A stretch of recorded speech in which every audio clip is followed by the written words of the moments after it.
Mga kapuso, bahagi po ng proseso ng International Criminal Court ang reparations o pagbibigay danyo sa mga biktima kapag napatunayang guilty ang akusado.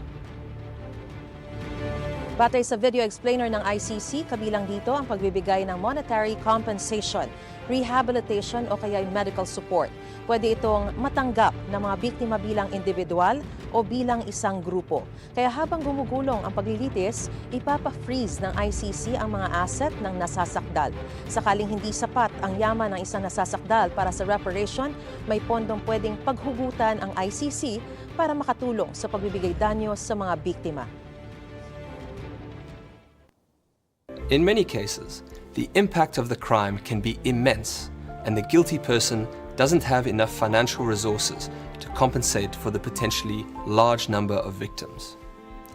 This is why states have also created a trust fund for victims, financed by voluntary contributions, to assist in executing the reparations ordered by the judges. Gusto mo bang mauna sa mga balita?